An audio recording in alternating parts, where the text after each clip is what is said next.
Cardon, eu sou psicanalista, médico, psicanalista formado na cidade de Buenos Aires e na Inglaterra desde 1981. Eu sou participante do grupo DEDICA, que é a defesa dos direitos da criança e do adolescente.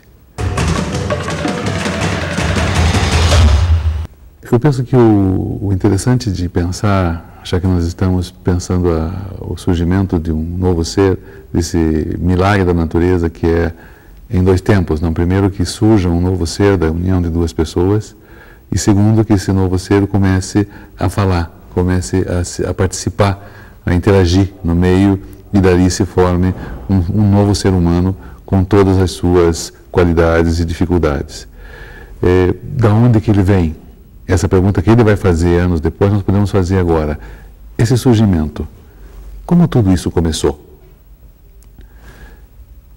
Como foi que desse casal que se juntou, se é que existia um casal, que nem sempre as condições ideais estão dadas, esse casal que se encontrou, que se relacionou, que se amou, e que desse relacionamento nasceu esse ser, que é para eles isso?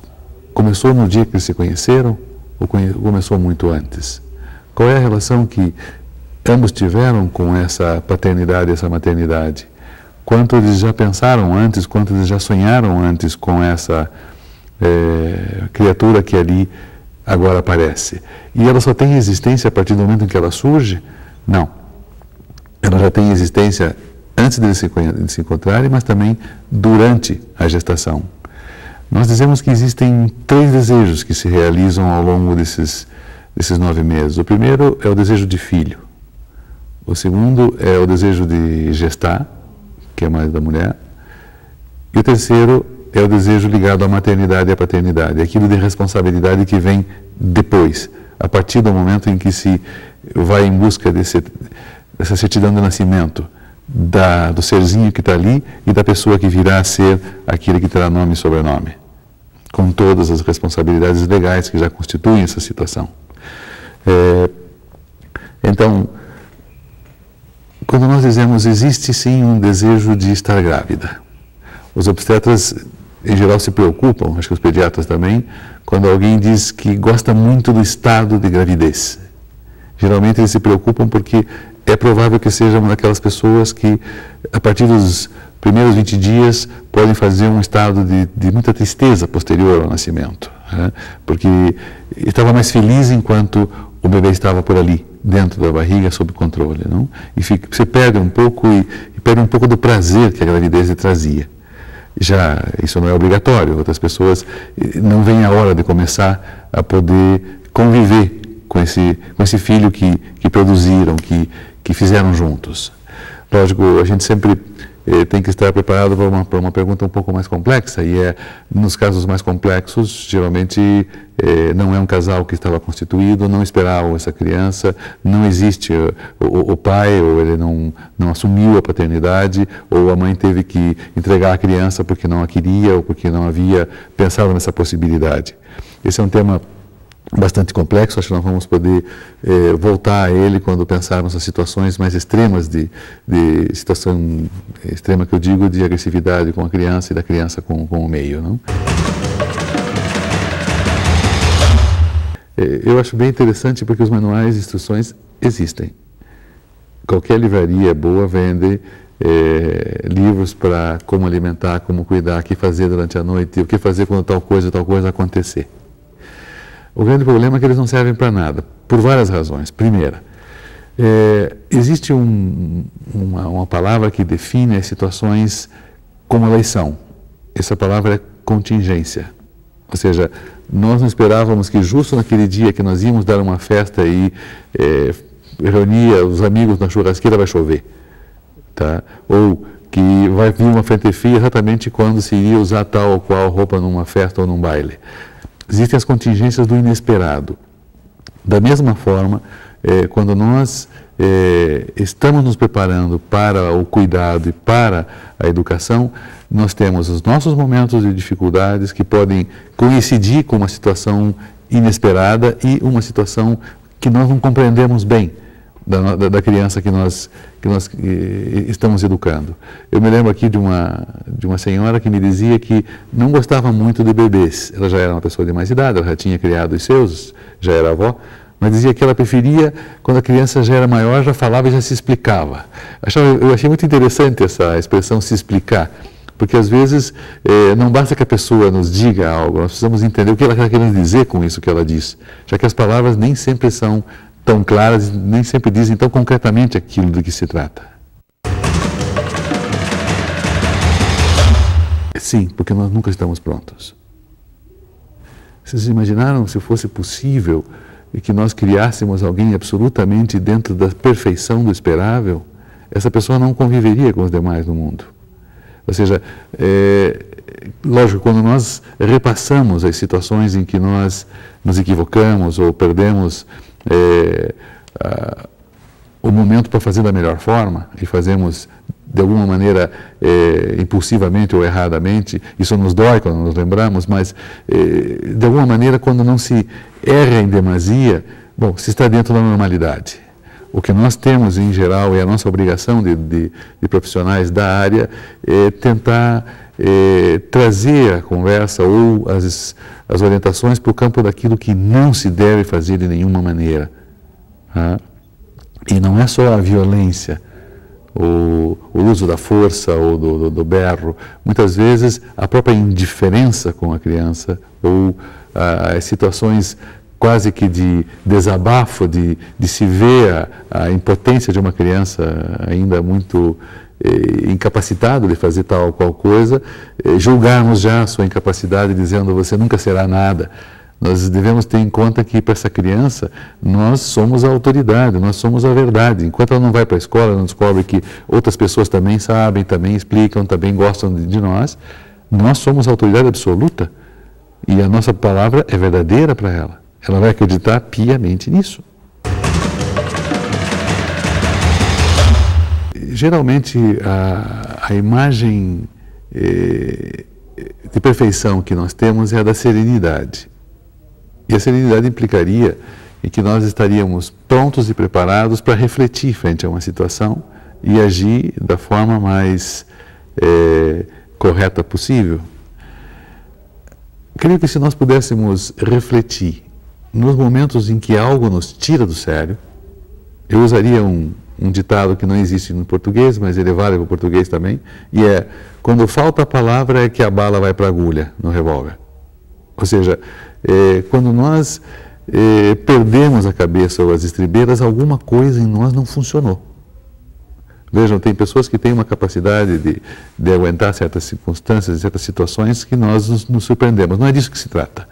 Se trata de, se isto que está acontecendo me faz perder a cabeça, seja pelas circunstâncias, seja pelo que está acontecendo, eu deveria refletir o que em mim não está bem elaborado para eu não poder suportar no meu filho, na minha filha, isto. Porque se nós supusermos sempre a má intenção no outro, essa é uma leitura que nós estamos fazendo. Essa pessoa que me dizia que gostava quando a criança se explicava, ela me trazia um ensinamento bem interessante, de fato, nem o gesto e nem a palavra às vezes dizem tudo. O gesto muito menos. Tem gente que confia muito no olhar ou no gesto. O olho não tem boca e nem o gesto tem boca para nos contar o que está em jogo ali, o que está acontecendo ali. Existe essa figura, ela é bastante comentada, a ideia de que a criança provoca para perceber até onde vai o limite da nossa atenção com ela, o limite da nossa intenção de educação com ela e o limite que ela tem de possibilidade de ação. Mas eu acho que aí também nós temos que ter cuidado, porque, lógico, se nós dizemos 1, 2, 3, 4 vezes que uma coisa é perigosa e ela insiste ali, tem duas possibilidades. Uma, ela está nos provocando para um castigo, então ela deve ter outra coisa ali a ser pensada, ou de fato nós temos que nos cuidar frente a uma atitude autodestrutiva da criança. Ou seja, nos colocaria ainda mais envolvidos com ela, já que a maioria das coisas que acontecem com crianças pequenas tem a ver diretamente conosco. Seja com a nossa falta ou com o nosso excesso, com a nossa omissão ou com a nossa superproteção. Então, teremos que pensar uma conduta desafiadora.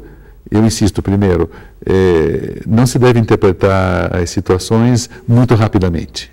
Nem sempre é tão claro como parece ser.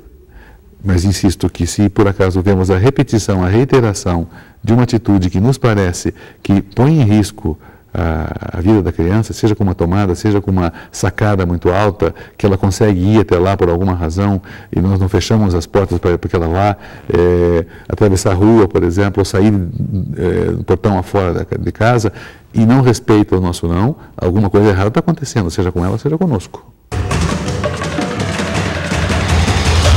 Tem muitas pessoas que não suportam a vinda de uma outra geração e vê a juventude que já perderam, ainda que tenham vivido isto. Existem pessoas, de fato, que lutam pelo poder dentro de uma casa e querem ser a pessoa que, de fato, coordena tudo. São pessoas que, às vezes, com excesso de liderança ou, às vezes, com um excesso de desrespeito ao outro. Tá? Sem contar que mães ou pais de primeira viagem, eles são extremamente inexperientes e com toda a razão, eles precisam aprender com a experiência. Tá? Lógico, não quer dizer que todas as mães e sogras que venham e que tirem o bebê da jovem mãe queiram reviver a experiência da maternidade e disputem um pouco esse bebê através do saber e da experiência. Não há nem sempre a maldade nisso, mas também há. Também há momentos em que se tenta, de alguma maneira, anular essa diferença e essa marca tão complexa do tempo que é a geração nova que está vindo. A criança é alimentada não só pela comida, mas também por aquilo que nós chamamos de interesse, amor, vontade de estar junto, de pegar, de lavar, de esfregar, de ter contato físico com essa criança. Isso é necessário. A gente vê que tem pessoas que têm, inclusive, nas primeiras semanas, medo de tocar na criança. Tem medo de pôr na água, será que não vai querer? A água está muito quente, muito fria, tem que esfregar, será que não vai mexer no umbigo, etc.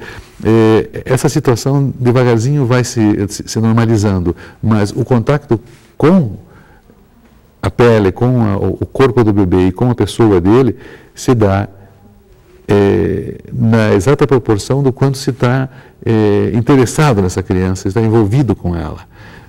Pode-se dizer, não, mas espera um pouquinho, pessoas que têm uma família muito grande, depois de tal número de filhos, já não tem mais a mesma. Não, não é bem assim.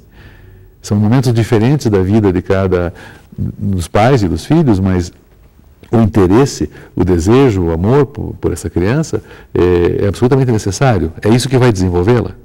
É isso que vai fazer com que surja ali uma pessoa. É sempre necessário uma família com um pai, mãe e filho? Ou seja, fazendo essa situação típica. Nós estamos vivendo um momento em que se debate se é possível, por exemplo, pessoas do mesmo sexo, casais homossexuais, adotarem ou até solicitarem, no caso de mulheres homossexuais, uma fecundação in vitro e depois uma implantação, já que não querem ter o relacionamento heterossexual para a origem da criança. Eu penso que quando se coloca essa questão, lógico, nós estamos ainda num tempo em que essas situações estão já acontecendo e não sabemos como serão os efeitos, quais serão os efeitos na geração que vai vir desta. Se tem, em geral, uma posição de pensar o politicamente correto, ou seja, tudo vale, tudo é válido, não vamos tirar os direitos de alguém que tem uma escolha sexual e tal, qual, de ter a experiência de educação de filho. Nós pensamos, neste caso, muito egoisticamente, na correção da nossa posição e nos pais adultos. E nos esquecemos que essa criança vai passar por uma formação e laços com pessoas, com famílias diferentes da dela, que são aquelas famílias que, de fato, aparecem mais na mídia e aparecem mais nas escolas, que são a família normal. O normal que nós chamamos não é por uma questão ideológica, é o número mais comum, ou seja, um homem, uma mulher e essa criança gestada entre eles, procriada por eles e educada por eles. Nesse sentido, a família tipo, a família tradicional, nós podemos chamar assim, não frente a esta, é fundamental. E o ideal seria, voltando agora à sua primeira pergunta, do ideal de nascimento, é que esse casal seja formado por pessoas que têm um laço relativamente normal com o seu sexo. E que isso seja, de alguma maneira, bem-vindo para o outro sexo, com todos os conflitos que existem entre os sexos.